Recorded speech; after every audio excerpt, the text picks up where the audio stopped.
Are you in business with someone and things have started to go wrong? Perhaps you're facing a disagreement and are now wondering where you stand legally.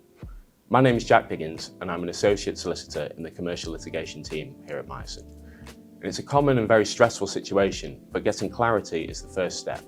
So in the next few minutes, I'm going to help you understand how to identify a partnership and what rights and obligations the partners have. Under English law, the definition of a partnership is surprisingly simple. It doesn't depend on a formal contract, and instead the courts look for three key indicators based on the Partnership Act of 1890. First, are two or more people involved, which is key. And second, are you carrying on a business in common? And this means you're both actively involved in the business and its management. So think of it less like two freelancers helping each other out and more like two people steering the same ship. You're making joint decisions and are working towards a shared goal. And thirdly, is there a view of profit? So the ultimate aim of the business must be to make a profit which you intend to share, even if the business isn't profitable yet. If those three elements are present, then you are likely in what is called a partnership at will. This is a legally recognised partnership, and it means you have significant rights as well as significant responsibilities.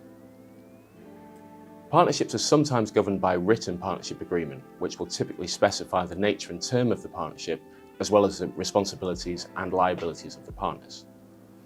However, not all partnerships are governed by a written agreement.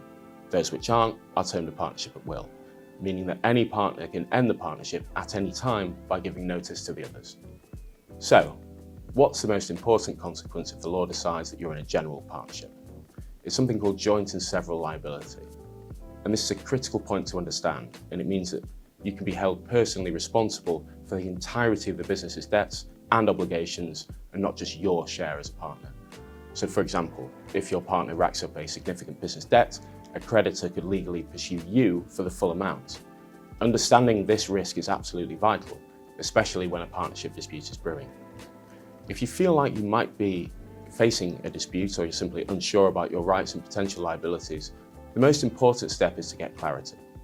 And we're here to talk you through your options and discuss how we can help. So please feel free to contact either myself or a member of our dispute resolution team by calling 0161 941 4000 or by emailing lawyers@myerson.co.uk.